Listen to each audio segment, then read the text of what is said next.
¿Quiénes son refugiados para los colombianos, ¿no? Colombia, además de tener una desigualdad profunda y una proporción de población pobre, tiene un conflicto político armado interno. Por lo menos institucionalmente se ha reconocido que más de 8 millones de personas han sido víctimas directas de la violencia de diferentes maneras. Pero de esos 8 millones de personas, más de 6 millones son víctimas de desplazamiento forzado.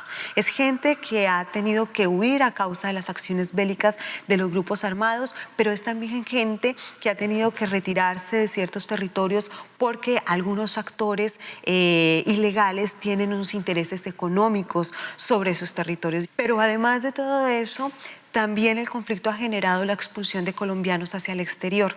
La mayor parte de la población que vive en desplazamiento era pobre o se empobreció a causa del desplazamiento, entonces tienen muchas dificultades para acceder a necesidades, al cumplimiento de necesidades básicas, tener vivienda, tener educación, tener salud. Aquí, ¿cómo es la situación en relación a todas estas personas que están entrando a Europa? Todos los seres humanos nacemos libres e iguales en dignidad y en derechos. La inmigración obedece en ocasiones a causas socioeconómicas, pero en otras ocasiones la inmigración obedece a causas bélicas, ¿verdad? A intentar simplemente sobrevivir. La atención a los refugiados, desde el punto de vista de quienes gobiernan en el Estado español y en general en los Estados europeos, ha sido verdaderamente lamentable, desde mi punto de vista penosísimo, diríamos una auténtica vergüenza. Ya como el Mediterráneo se ha convertido en el naufragio de Europa. Europa ha fracasado en el Mediterráneo, en vez de ser capaz de acoger a todas estas personas, ¿verdad? Pues lo que ha sido rechazarlas, ponerles obstáculos, ponerles barreras como se han puesto en Ceuta y en Melilla, para que nadie entre, ¿verdad? Para que nadie venga a molestarnos, a incomodarnos, ¿verdad? De forma indirecta se está enviando un muy mal mensaje a las Américas y particularmente a América Latina. Nosotros en Colombia hemos hecho un esfuerzo muy grande para que nuestros gobiernos admitan la existencia de unas normas internacionales de protección muy inspirados precisamente en Europa. Que nuestros gobiernos ahora vean que en Europa esas mismas normas internacionales se están infringiendo por parte de los gobiernos europeos, pues está muy mal porque terminamos retrocediendo. ¿Cómo lee la gente que parte de sus impuestos vaya a la cooperación internacional al sur? Yo recuerdo aquella expresión de Wole Soyinka, el premio Nobel africano, ¿verdad? Cuando hablaba precisamente eso, de la expoliación que ha hecho Europa de África o de América, etcétera, y Wole Soyinka decía que tenemos el deber de devolución, o sea, la cooperación como un acto de justicia, devolver efectivamente todo lo que ha sido fruto del expolio, ¿verdad? La cooperación con otros países no es más que una expresión de la solidaridad.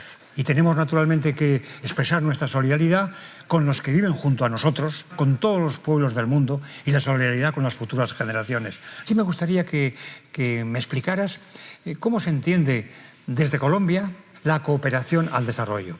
Hemos crecido no solamente en términos económicos, sino también en términos políticos y sociales. Y creo que eso es un aspecto de la cooperación internacional que no se denota mucho. Pensamos siempre en el dinero, pocas veces en la experiencia, en la capacidad que nos están transmitiendo. Sí entendemos que es un asunto de justicia social.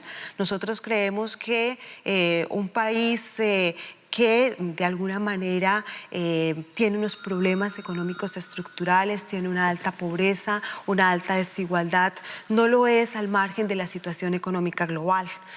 Hay unas responsabilidades de otros países que han intervenido en nuestro, que han expoliado de alguna forma. Es una responsabilidad solidaria, porque es sentir que el País Vasco y que sus comunidades sienten en su corazón, sienten en su vida la necesidad de compartir las luchas, las ven justas. Lo que sí no nos parece es ver la cooperación desde la lástima, ver la cooperación desde la limosna, sino en esa lógica de responsabilidad, de justicia y eventualmente también de retroalimentación, ¿no?